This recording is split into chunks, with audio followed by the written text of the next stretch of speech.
We just got more details about the Xbox Series K. What is up, y'all? I am Ray, and this is my channel, Xbox Ready, where we get on and we talk about Xbox stuff. The latest news, rumors, games, accessories, pretty much anything I want to talk about as long as it's about Xbox in some way. And in today's video, we're going to discuss more details about the mysterious Project Keenan, another possibly cool, possibly controversial feature coming to the Xbox app, and then we'll wrap up the video with some other random topics, including an exciting update regarding one of my favorite games of all time. So on Monday, Windows Central published this article that was just crazy. It was detailing all of these new Xbox devices that'll be hitting the market over the next couple of years, one of which could be coming out this year, an OEM-built PC handheld that's sort of like these other devices that we're seeing on the market from Asus, Lenovo, and MSI. And just when you think the rumor mill is done churning, well, they published another report. This time, they went and they corroborated with their buddy Tom Warren over at The Verge, and were able to nail down even more details about Project Keenan, which is this Xbox branded PC handheld that they're gonna partner up with someone to make. And that someone is apparently Asus. Asus.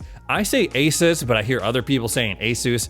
I don't actually know how to pronounce this, and at this point, I'm too afraid to ask. This is a little bit less exciting to me because I already have an ROG Ally made by Asus, whatever you want to call them. And according to Windows Central's trusted sources, Keenan will blend Asus's styling with updated design conventions more typical of an Xbox-style device, with more prominent grips and a dedicated Xbox guide-style button. It's unclear whether Keenan will sit along any prospective Asus ROG Ally 2 as a separate SKU, or whether it is in essence the ROG Ally 2 subsidized by Xbox. And it's not just gonna stop there. According to Windows Central, they're not just interested in partnering up with Asus, no, they're gonna take it further. They're gonna have other partners. Okay, this is starting to sound like something else entirely. It's gonna operate on Windows, it's gonna support PC Game Pass, but you'll also have access to Steam and the other launchers like you do on the Ally. And it's important to note, because I've seen some confusion about this, that a device like this, it's not gonna run the Xbox versions of your game. So while it might have Xbox branding and might have the guide button, you'll be playing the PC versions of these Xbox games. Meaning, if you buy this and you're like, okay, I have this game on my Xbox console that I really want to play on my handheld, or this new handheld that they're coming out with, it will have to be supported by Xbox Play Anywhere. It's not being made by Xbox themselves. No, it is not a first-party option.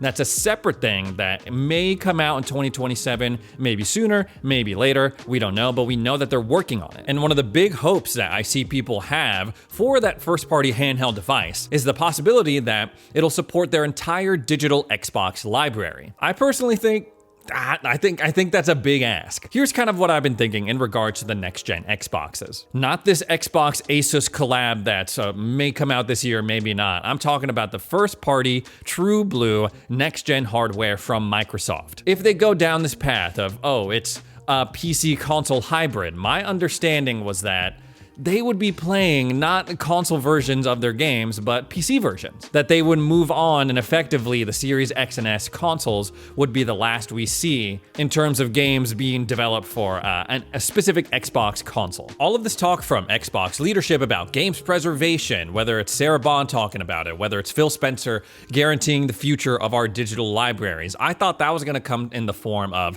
the shift to PC gaming, because Windows PC gaming, that's gonna outlive everything. But that doesn't necessarily seem to be what people want. I saw this comment on the Pure Xbox article talking about Project Keenan, and the commenter was saying, I want my full digital Xbox library supported on this handheld, on this next-gen Xbox. I don't want it to come in the form of Xbox Play Anywhere. And I'm not entirely sure, okay, maybe they could make a device, whether it's a Series X2 or Series Prime, and also this handheld that is able to play the PC versions of Xbox games, Steam games, and also the console versions of older games. I don't know if that would come in the form of emulation. That seems a little bit trickier than just fully transitioning to PC games across the board. This follow-up article from Windows Central goes even further. They talk about potential price ranges, and it's a little up there. It's a little up there, I won't lie. Apparently they're targeting $500 to $600. They do urge us to take that with a grain of salt because, well, there's a lot of crazy economic shit happening in the world right now. There's also the possibility of Project Keenan being split into 2 SKUs, with a more expensive version being a little bit more powerful, maybe a nicer screen. The real big bummer for me is the potential chip that's gonna be in this thing. Windows Central is thinking that it's gonna be the Z2 Go chip that they see in the Lenovo Legion Go, given just the price range that they're thinking that this thing's gonna be. And that's disappointing because that represents a downgrade in what I have now with my Ally. My Ally has a Z1 Extreme processor and I got it for pretty dang cheap. It was Black Friday, I had to wait on it, but it was $350. And if this handheld is gonna be $500, $600, sure, it would be cool to have an Xbox branded handheld, but at that price range, I'm like, I'm really thinking about what it could offer me over my Ally other than covering it on the channel that would make it worth it to spend that kind of money. And by extension, it's making me a little bit worried for Xbox's first party handheld, because at that price point, it's either one or the other, right? This generation, I got 2 Xboxes for under $1,000, $750 total. The Series X and S. Who knows how much the Series X2 or the successor is gonna be. Once you start getting into the $1,000 plus for both consoles territory, I believe that most people will be in a position of, okay, I'm gonna choose one or the other, I'm not gonna go spring both, unless they are hardcore enthusiasts such as myself. The cool thing about this is that according to Windows Central sources, they're working very, very hard to make this as close to an Xbox as possible, more so than any other handheld gaming device out there. I'm unsure if there's a scenario where Xbox partners up with Asus, releases this Xbox branded handheld, it flops, and they say, you know what, let's just scrap plans for our own handheld. That sucked. We shouldn't do that. We shouldn't go through the trouble of investing all of our money into our own version. Let's just skip it. We know that they're pretty far along in the process though. We know that Phil Spencer specifically, he's wanted a handheld or he's hinted at one for years at this point. And the leadership over at Xbox, they're beating this drum. Oh, we want to meet the players wherever they are, whether it's cloud, whether it's console, whether it's PC. So while in the back of my head, I'm worried that they might cancel it like they did with Project Keystone, I still think a handheld fits just way too well into their current philosophy for them not to do it. Moving off of theoretical Xbox hardware, let's shift our focus over to the future, where Xbox is currently launching their test builds for the Copilot that will help you finish games, guide you through games, give you tips in order to be a better gamer. This is something that they talked about a few months back, but today they officially announced the AI Copilot that's going to be rolling out to games in the near future. And currently Xbox insiders are able to test it out on the Xbox mobile app. The pitch for this, in their own words, is this thing is an AI-driven sidekick designed to be your personalized gaming companion,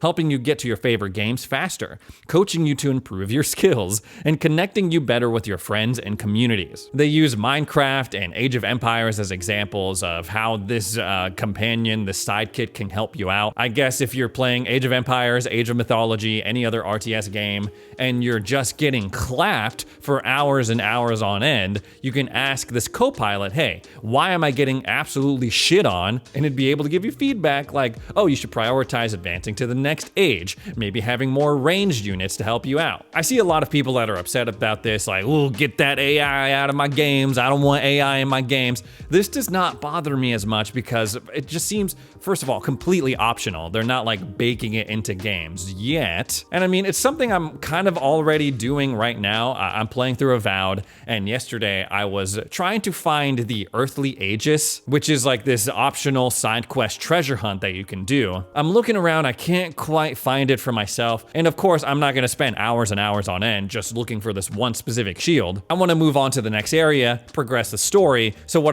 do? I open up Google and I type in Earthly Aegis treasure map solution, location, whatever. It'd be really cool if I didn't have to break my attention away from the game and just have like an assistant help me out on my Xbox. Pull something up and say, hey, Cortana, Clippy, whatever your name is, can you give me a hint on where I could find this treasure so I can move on with my life? I don't like the whole pitch of like, oh, this is AI companion sidekick. It's gonna be, you'll finally be able to finish these games that you quit for some reason because they're too hard. I don't like that because I like the joy of beating a boss, going through a game without help the first time, without guides. And to be completely honest, I don't really think that there's a game that's come out at least in the modern era, that has been so difficult, so hard that people can't figure it out for themselves. But for little stupid stuff like tips, oh, how can I get better at parrying or dodging? Or is there a more efficient way to build my army in Age of Mythology? I think that is an acceptable level of AI assistance. I'm not buying into this whole, oh, the AI is gonna be playing my game for me. But it's not just about gameplay. Apparently this AI co-pilot